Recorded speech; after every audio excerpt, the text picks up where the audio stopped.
아이가 가매 다윗이 곧 바위 남쪽에서 일어나서 땅에 엎드려 3번 절한 후에 서로 입 맞추고 같이 울되 다윗이 더욱 심하더니 요나단이 다윗에게 이르되 평안히 가라. 우리 두 사람이 여호와의 이름으로 맹세하여 이르기를 여호와께서 영원히 너와 나 사이에 계시고 내 자손과 내 자손 사이에 계시리라 하였느니라 하니 다윗은 일어나 떠나고 요나단은 성읍으로 들어가니라. 아멘. 사람은 보고 경험하고 또 자라온 환경에 따라서 그 사람의 삶의 모습도 성격도 또 인생도 결정되어진다라고 이야기를 합니다. 사람은 늘 누군가에게 영향을 받고 또 영향을 주는 존재이지요. 그래서인지 가정의 환경이 굉장히 중요하다는 얘기를 많이 듣습니다. 가정이 어떤 환경이냐에 따라서 그 환경 속에서 자라난 아이들의 성품이나 또 성향 등등이 결정되어지는 것이죠. 실제로 그렇습니다. 아이들을 보니까 묘하게 부모랑 닮습니다. 근데 어떤 것은 좀 닮지 않았으면 좋겠는 것들도 있습니다. 그럴 때면 우스갯소리로 그렇게 말하기도 합니다. 그건 엄마 닮아서 그래. 아이들의 모습 가운데 좋은 모습 보이면 또 흐뭇하게 말합니다. 그거 아빠 닮아서 그래. 제 개인적인 욕심이겠죠. 근데 닮을 건 좀 닮고 닮지 말을 건 또 닮지 않아서 저보다는 더 나은 사람이 되었으면 좋겠다라는 소망 정도는 가지고 있습니다. 아마 부모의 마음 다 그렇지 않겠습니까? 사람의 영향력이 참으로 대단하고 보고 자라고 경험했던 것들이 그들의 인생을 만드는 것은 맞습니다. 그래서 우리는 흔히 콩 심은 데 콩 나고 팥 심은 데 팥 난다라고 말합니다. 근데 사람을 가만히 들여다보면 사람은 콩도 아니고 팥도 아닙니다. 사람은 사람입니다. 사람은 복잡한 존재입니다. 꼭 그렇게 자라나는 것만은 아닌 것이죠. 묘하게 부모와 닮아 있지만 부모 같지는 않습니다. 각자의 삶이 있는 것이죠. 저는 그런 의미에서 누구나가 다 자신의 인생을 스스로 만들어갈 능력을 가지고 있다고 생각합니다. 오늘 요나단의 모습을 보니까 이 내용과 이 주제와 딱 맞는 사람이다라는 생각이 듭니다. 왜냐하면 그의 아버지 사울은 능력 있는 왕이었거든요. 우리가 신앙적으로 봤을 때 이 사람에 대해서 부정적인 평가를 많이 하지만 정치적으로 보면 그는 능력 있는 왕이었던 것은 맞습니다.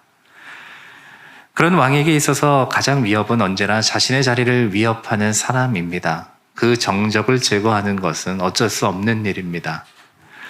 블레셋과의 전투에서 승리했을 때 사울은 자신에게 모든 영광과 승리의 칭송이 돌아올 거라고 생각했지만 백성들은 다윗에게 칭송과 영광을 돌렸습니다. 그 모습을 본 사울은 굉장히 언짢아졌고 마음이 불쾌해졌습니다. 그때부터 다윗을 향한 미움이 싹 터오르기 시작했죠. 그러나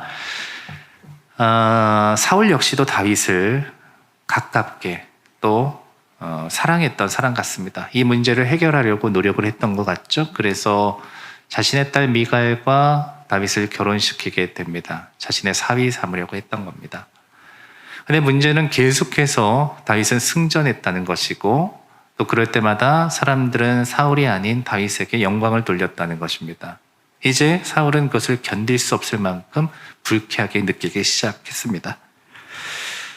자, 이때 사울의 아들이었던 요나단은 오히려 다윗의 편을 들고 다윗을 보호하려고 하였습니다. 이때부터 아버지와의 갈등이 시작되었습니다. 사울은 그런 요나단의 모습에 화가 나서 크게 분노해서 창을 그에게 집어던질 정도였으니 얼마나 그의 마음속에 다윗을 향한 미움과 불안함과 두려움이 컸는지를 알 수 있습니다. 자, 그런데 성경을 보면 이 요나단은 사울과는 분명히 다른 길을 가게 됩니다. 아버지가 자신에게 창을 던졌기 때문에 원망의 마음에 그랬던 것은 아닌 것 같습니다. 왜냐하면 후에 사울은 블레셋과의 전투에서 죽게 되는데 그때 함께 전투에 나가 요나단도 끝까지 싸우다 죽음을 맞이하게 됩니다. 비록 아버지는 자기를 향해서 창을 던졌지만 그는 아버지와 함께 죽음을 맞이할 정도로 신하로서는 충성스럽고 자녀로서는 아버지를 사랑했던 사람이겠죠. 자, 그러나 왜 요나단은 아버지와 다른 길을 가려고 했을까요? 우리는 먼저 다윗과의 관계에서 그것을 생각해 볼 수 있습니다. 다윗은 요나단을 사랑했고 요나단은 다윗을 사랑했습니다. 둘의 관계는 우정 이상으로 끈끈했습니다. 분명히 요나단이 다윗을 보호하려고 했던 것에는 인간적인 우정이 존재할 겁니다. 그러나 그것만 있는 것은 아닙니다. 권력이라는 것이 무엇입니까? 형제들끼리, 피를 나눈 형제들끼리도 칼을 들이대고 목숨을 빼앗는 것이 권력입니다. 부자 사이에도 칼을 들이미는 것이 권력입니다. 자신의 가장 큰 정적이었던 다윗을 향한 사랑이 아무리 크다 할지라도 그가 내게 해가 된다고 할 때 그는 어떤 선택을 하게 되었을까요? 그러나 오히려 자신에게 위협이 되는 다윗을 보호하려고 합니다. 우리는 그 이유를 어디서 찾을 수 있을까요? 요나단이 블레셋을 습격할 때 굉장히 불리한 상황이었습니다. 그때 자신의 무기를 든 소년에게 이렇게 이야기를 합니다. 여호와의 구원은 사람이 많고 적음에 달리지 아니하였다. 이렇게 말합니다. 여러분, 놀라운 고백입니다. 분명히 불리한 상황인데 요나단은 어떻게 고백하는가?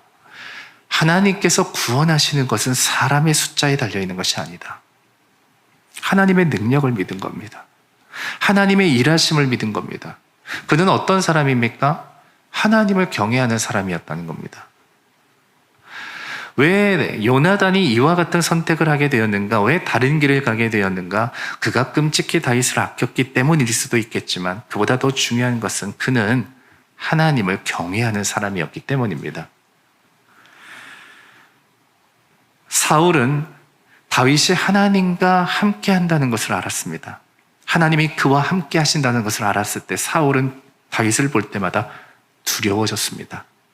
그런데 놀랍게도 요나단은 하나님이 다윗과 함께 한다는 것을 알았을 때, 하나님이 그의 삶에 역사하신다는 것을 깨달았을 때 오히려 그를 더 사랑하게 되었습니다.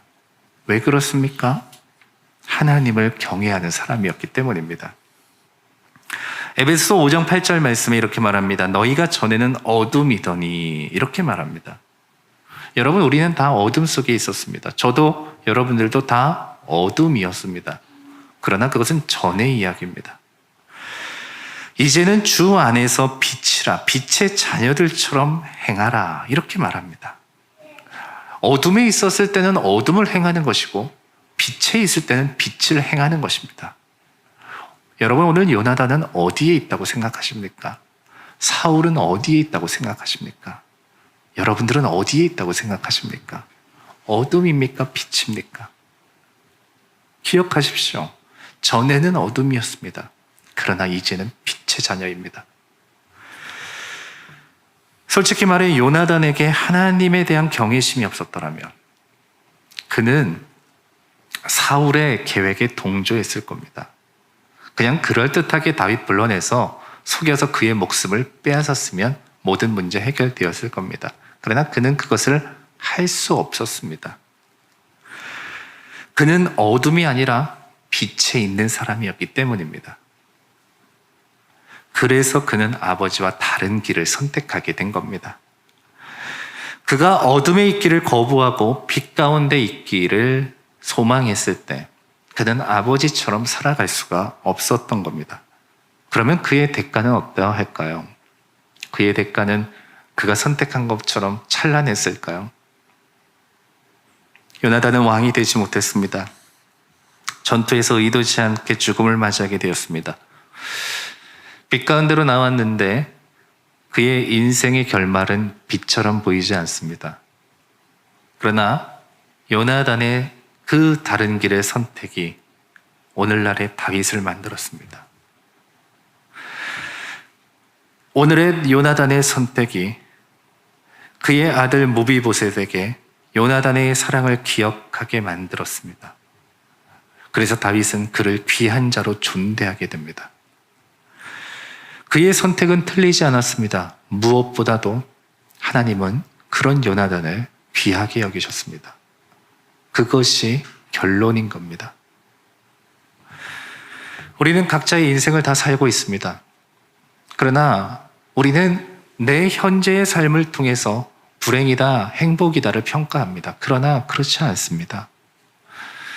우리의 인생의 결론이 하나님 보실 때 기쁨인지 그렇지 않은지가 중요한 겁니다. 따라서 이것을 아는 사람들은, 이런 믿음을 가지고 살아가는 사람들은 다른 길을 가게 되는 겁니다. 세상 사람들이 너나 할 것 없이 선택하는 그 편안한 길을 두고 믿음을 위한 순종의 길을 대담하게 따라가는 것은 그리스도인들의 신앙의 모습인 겁니다. 그리고 오늘 주님은 그것을 우리에게 요구하고 계십니다. 자, 오늘 말씀 42절 보십시오. 서두에 이렇게 말하고 있습니다. 요나단이 다윗에게 이르되 평안히 가라, 평안히 가라. 요나단은 다윗의 목숨을 얼마든지 취할 수 있었습니다. 그러나 그 취함을 얻지 아니하고 오늘 그에게 오히려 평안히 가라, 평안을 전해주고 있다는 것을 우리는 알게 됩니다. 우리는 아무렇지도 않게 누군가에게 피해를 주는 사람들을 볼 때가 있습니다. 얼마 전에 뉴스를 보니 어떤 남성이 열차에서 마스크를 써달라는 이런 승무원의 요청에 발끈해서 1시간 동안 난동을 피웠다라는 그런 내용을 보았습니다. 여러분 어떻습니까? 그런 일들이 있을 수 있을까요? 아마 배려심이 많은 사람들은 그런 일이 가능할 것인가 라고 생각할 겁니다. 그러나 가능하죠. 왜? 그런 마음이 없다면 가능한 겁니다. 배려심의 마음이 있는 사람과 배려심의 마음이 없는 사람이 서로를 이해할 수 없습니다. 저 사람은 왜 저렇게 할까를 이해할 수 없고, 내가 이렇게 하는 것이 내 자유다라는 그 마음을 서로가 이해할 수 없는 것이죠. 중요한 것은 가진 사람과 가지지 못한 사람은 서로가 이해할 수 없는 부분이 있다는 겁니다. 우리는 때로 성도들의 사랑 없음을 탓할 수도 있습니다. 그러나 잘 생각해 보십시오. 하나님을 믿는 사람에게 어떻게 사랑이 없을 수 있을까? 그러나 없는 사랑을 억지로 짜낼 수는 없는 겁니다. 가지는 자와 가지지 못한 자는 이해하는 것도 바라보는 것도 전혀 다를 수밖에 없는 겁니다. 자, 그런 의미에서 오늘 요나단의 모습을 봅시다. 요나단은 어떻게 이런 상황 속에서 평안을 빌어줄 수 있었을까요? 저는 이 말씀을 보면서 제 마음속에 있는 것은 그 안에 하나님이 주신 것들이 있었기 때문이다라고 생각합니다. 그것 없이는 그에게 평안을 빌어줄 수 없습니다. 하나님을 믿는 자들에게 허락해 주시는 것, 그 평안이 그에게 있었기 때문에 그에게 빌어줄 수 있는 겁니다. 예수님은 이것을 우리에게 알려주셨습니다. 요한복음 14장 27절 보면 평안을 너희에게 끼치노니 곧 나의 평안을 너희에게 주노라. 내가 너희에게 주는 것은 세상이 주는 것과 같이 아니하니라. 너희는 마음에 근심도 하지 말고 두려워하지도 말라. 예수님께서 마음에 근심과 두려움이 있는 자들에게 말씀하신 것은 평안이었습니다. 어떻게 그런 상황 속에서 평안을 말씀하실 수 있었을까요? 그분 안에 그분 자체가 참된 평안이셨기 때문입니다. 그것을 전해주신 것입니다. 여러분, 하나님께서, 예수님께서 우리에게 그와 같은 하나님의 것들을 부어주십니다. 하나님의 것들을 가져야 하나님의 것들이 여러분들에게서 나오는 것입니다. 오늘 요나단의 모습을 보면서 우리가 왜 그는 사울과 다른 길을 선택하며 갈 수 있었는가, 아주 중요한 한 가지를 보게 됩니다. 그는 아버지에게 없는 하나님의 평안, 하나님의 것을 가지고 있는 자였기 때문입니다. 사람은 자신에게 없는 것을 주지는 못합니다. 세상이 줄 수 없는 하나님의 평안을 줄 수 있다는 것은 그에게 하나님의 평안이 있다는 것을 말해주는 겁니다. 그리스도인이 다르게 살아갈 수 있는 원동력이 바로 여기에 있는 겁니다. 바로 내 안에 하나님께서 주신 것들이 있을 때, 하나님의 것들이 채워져 있을 때 우리는 다르게 살아갈 수 있게 되는 겁니다. 물론 우리가 구원받았을 때 하나님은 우리에게 하나님의 것들을 허락하십니다. 그러나 하나님이 채우시는 은혜와 그 체험을 받아들이는 것은 조금 다른 문제입니다. 빈 항아리에 물을 채울 수 있을까요? 채울 수 있습니다. 그저 물 한 바가지 퍼서 쉼 없이 물을 퍼 담으면 퍼 담아지는 것입니다. 그러나 아무리 항아리에 비어 있다고 해도 그 항아리를 채울 수 없을 때가 있습니다. 뚜껑이 닫혀 있으면 아무리 물을 퍼 담아도 담겨지지 않는 것입니다. 오늘 우리가 하나님으로부터 받아 살아가는 존재가 아니면, 하나님이 부어주시는 것들을 우리가 받아들이지 않으며 살아간다면 우리는 이 요나단의 마음을 이해할 수 없습니다. 요나단이 다윗에게 평안을 빌어줄 수 있는 것은 하나님으로부터 받은 것들이 있기 때문입니다. 그의 평안은 인사치레가 아니었습니다. 진심이었습니다. 비록 앞으로 다윗이 살아가야 되는 삶이 고달프고 힘든 삶이었지만 하나님께서 너의 삶을 평안하게 하실 것이다 라고 선언하고 있는 겁니다. 여러분, 이것이 그리스도인들의 능력 아닙니까? 오늘을 살아가는 그리스도인들은 이와 같은 것들을 줄 수 있는 사람 아닙니까? 세상이 아무리 험악하고 어렵다 할지라도 그 안에서 예수 그리스도의 복음과 소망을 선포할 수 있는 것 아닙니까? 그것이 어디로부터 나오는 것일까요? 하나님께서 주시는 것들로부터 나오는 것입니다. 그러므로 다른 길을 가는 사람들은 결국 하나님이 주시는 것들이 그들 안에 채워져 있는 사람들입니다. 사랑 없는 이에게 아무리 사랑을 요구해도 꺼내놓을 사랑이 없습니다.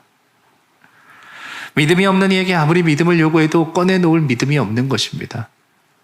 없는 것을 가지고 억지로 살아갈 수는 없는 법입니다. 그렇게 인생을 고달프게 살아갈 수는 없는 것입니다. 그러나 있다면 다릅니다. 꺼내놓을 수 있고 보여줄 수 있고 드러낼 수 있는 것입니다. 오늘 여러분들 안에는 하나님이 주시는 것들이 가득 차 있습니까? 우리는 갈망을 가져야 됩니다. 주님, 주님의 것을 채워주옵소서.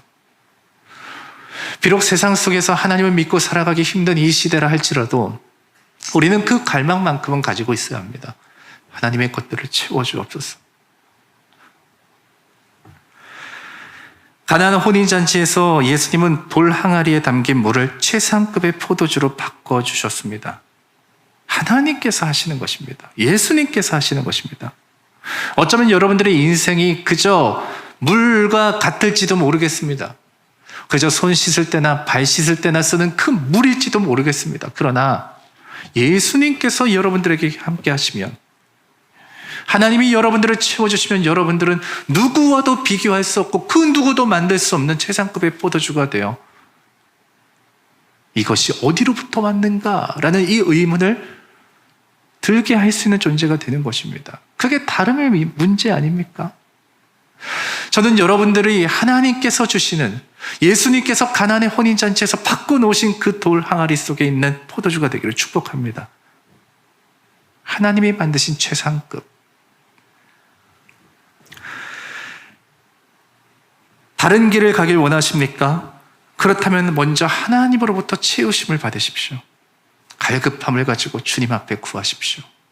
주님이 여러분들에게 하나님의 것들을 채워주시고 여러분들이 내 온 마음 다해 주님의 것들을 받아들이면 내 안에 주신 하나님의 은혜로 말미암아 다르게 살아가게 되는 겁니다. 그게 요나단의 삶을 통해서 깨닫게 되는 믿음 아닙니까? 자, 뿐만 아니라 요나단이 그의 아버지와 다른 선택을 할 수 있었던 것은 그의 시선 속에, 그의 눈에는 하나님이 보였기 때문입니다. 아무리 많은 아이들이 섞여 있어도 부모 눈에는 제 아이만 보이는 법입니다. 남들이 뭐라 하든 내 눈에는 내 아이가 가장 예뻐 보이고 가장 멋있어 보이는 법입니다. 남들이 뭐라고 생각해도 내 아이는 특별하고 내 아이는 탁월한 것 같이 느끼는 것이 부모입니다. 자녀를 바라볼 때 객관적으로 바라보는 부모가 누가 있겠습니까? 그러나 자녀를 주관적으로 바라본다고 해서 그것이 잘못일까요? 그렇지 않죠. 항상 부모는 부모의 안경을 쓰고 자녀를 바라보니까요. 색안경을 쓴다라는 표현을 하지 않습니까? 주로 부정적인 표현을 쓸 때 많이 사용하는데요. 색안경을 써야 할 때도 있습니다. 여름에 태양볕이 너무나 뜨겁게 내려쬐을 때 선글라스를 끼면 편안하게 많은 것들을 뚜렷이 볼 수 있습니다. 3D 영화 극장에 가서 3D 이 영화를 볼 때 색안경을 써야 합니다. 그거 벗으면 그림들이 겹쳐서 보이잖아요. 그런데 그거 쓰는 순간 입체적으로 보이지 않습니까? 색안경 써야 합니다. 용접할 때 그 튀는 불꽃들이 1000도 이상씩 올라간다고 합니다. 그거 색안경 써야 합니다. 그래야 뚜렷이 보이고 정확하게 보이는 것입니다. 우리가 써야 되는 안경이 있다면 그것은 단연코 하나님의 시선으로 바라보는 것입니다. 오늘 요나단이 다윗을 향해서 했던 말씀을 봅시다. 42절 하반절 보면 여호와의 이름으로 맹세하여 이르기를 여호와께서 영원히 나와 너 사이에 계시고 내 자손과 내 자손 사이에 계시리라 하였느니라. 너와 나 사이에 계신 하나님, 영원히 계신 그 하나님. 어떻게 이런 말을 할 수 있었을까요? 그는 너와 나 사이에 계신 하나님을 보았던 자인 겁니다. 이 약속이 지켜질 수 있는 것은 그들의 약속 때문이 아닙니다. 그들의 의리 때문도 아닙니다. 이 약속이 지켜질 수 있는 것은 하나님의 이름으로 하나님이 보이는 그 자리에서 한 것이기 때문입니다. 왜 요나단이 아버지의 말을 거역하면서까지 다윗을 살리려고 했을까요? 그의 눈에는 하나님이 보였기 때문입니다.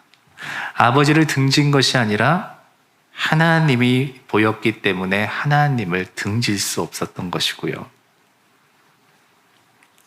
그게 다르게 살아갈 수 있는 원동력이었던 겁니다. 하나님이 보이는 자는 하나님을 통해서 세상을 바라봅니다. 하나님을 통해서 세상을 바라보는 사람은 하나님을 통해서 세상을 해석합니다. 사과나무 한 그루에 사과가 하나 달려 있습니다. 그것을 바라보면서 올해 내가 열심히 농사해서 사과를 얻었어 라고 생각하는 사람과 이것은 하나님의 은혜야 라고 생각하는 사람이 해석하고 바라보는 세상은 전혀 다른 것입니다. 하나님을 통해 세상을 바라보고 해석하는 사람은 언제나 그의 인생 속에서 하나님을 떼고서 생각할 수 있는 것들이 없어집니다. 모든 것이 다 그렇습니다. 내가 누군가를 만날 때도, 내가 무슨 일을 할 때도, 내가 어디에 있을 때도 내 삶에서 하나님을 떼고서 살아갈 수가 없습니다. 요나단이 그런 거 아닙니까? 피는 물보다 진하지 않습니까? 그런데 어떻게 그 인륜을 저버리는 일을 하게 되었을까요? 결국 결론은 하나입니다. 그들 가운데 계셨던 하나님을 보았기 때문입니다. 자, 그러나 사울을 보십시오. 사울은 어떤 삶을 살았습니까? 종종 사울에 대해서 언급할 때 함께 등장하는 것이 악령에 대한 이야기입니다. 그는 악령에 사로잡힘을 당했다라는 이야기가 나옵니다.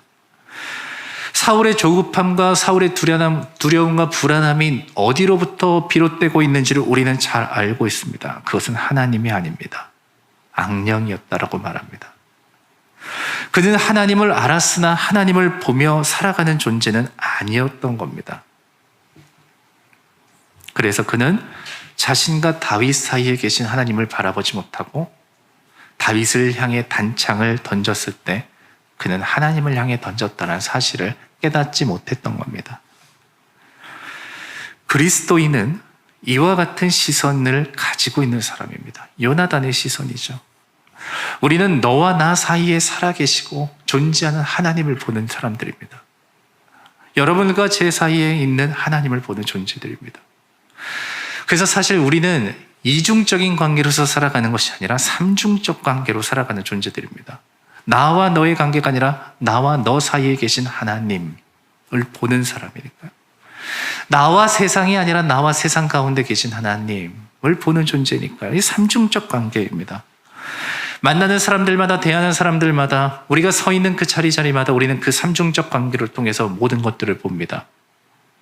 그러니 보는 것도, 생각하는 것도, 해석하는 것도, 바라보는 것도 다른 것이죠. 그래서 다르게 살아가는 것입니다. 어찌 하나님의 자녀가 엄연히 살아계신 하나님을 향해서 단창을 던질 수 있겠습니까? 어찌 예수님의 제자들이 피 흘리시는 예수님을 향해 못을 박을 수 있겠습니까? 그것을 할 수 없는 것입니다. 그것을 할 수 없기 때문에 다르게 살아가게 되는 겁니다. 우리는 세상 속에서 영향을 받지 않고 살아갈 수는 없습니다. 그러나 영향을 받는 자라고 해서 다 그렇게 살아가는 것은 아닙니다.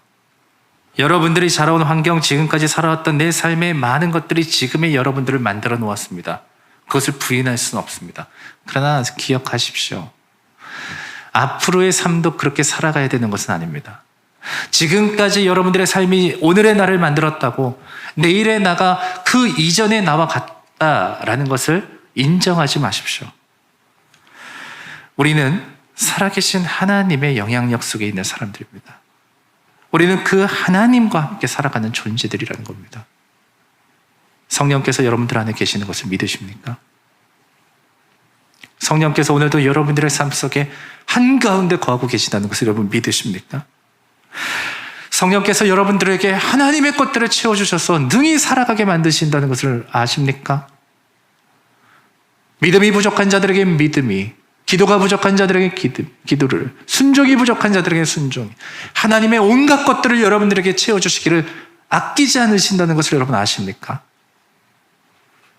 하나님을 향해 갈급한다면 하나님은 아낌없이 하나님의 것들을 채워주십니다. 그 채워주심을 통해 우리는 다르게 살아가는 겁니다. 여러분들의 삶에 뚜렷하게 살아계신 하나님이 계시다는 것을 아십니까? 그분이 나와 함께, 여러분들과 함께 하신다는 것을 여러분 아십니까? 주님을 바라보는 시선을 가진 자는 하나님 없는 삶을 받아들이질 못합니다. 그래서 그들은 자신의 욕망이 아닌 믿음의 길을 선택하며 나아가게 되는 것이죠. 우리가 그렇게 살아간다는 것, 이렇게 다르게 살아간다는 것이 결국 하나님 안에 살아간다는 증거입니다. 주님이 여러분들의 삶에 내 삶에 역사하신다는 확증입니다. 우리는 세상에 태어나 세상의 발을 딛고 살아가나 하나님은 그 영향력 속에 거하지 않고 당신의 믿음으로, 하나님을 바라보는 그 믿음으로 살아가게 만드셨습니다. 그래서 우리는 사울이 아닌 요나단의 길을 선택하며 따라가며 순종하며 나아갈 수 있는 것입니다. 그게 다름입니다. 오늘 말씀을 통해서 주님의 마음으로 여러분들에게 축복합니다. 주님은 우리가 다르게 살아갈 수 있게 만드셨습니다. 그 모든 은혜를 허락하셨습니다. 과거에는 어둠 속에 거했지만 이제는 빛의 자녀입니다. 빛 가운데 행하며 살아갑니다. 그게 우리의 모습입니다. 망설이지 말고 대담하게 영원한 그 길을 향해 믿음으로 나아가시는 저와 여러분들이 되었으면 좋겠습니다. 다르게 산다. 다르게 산다. 사울의 길이 아닌 요나단의 길. 내 안에 있는 하나님의 것을 누군가에게 퍼줄 수 있는 인생. 복된 인생 아닙니까? 나의 다름을 통해서 하나님을 항상 바라보며 살아갈 수 있는 자. 한 사람을 바라볼 때 그 사람에게 하나님이 겹쳐서 보이는 자. 예수님이 겹쳐서 보이는 자. 그게 복된 자 아닙니까? 우리는 그렇게 살아가는 사람들입니다. 그게 성도요 그리스도인인 것이죠. 우리 함께 찬양하겠습니다.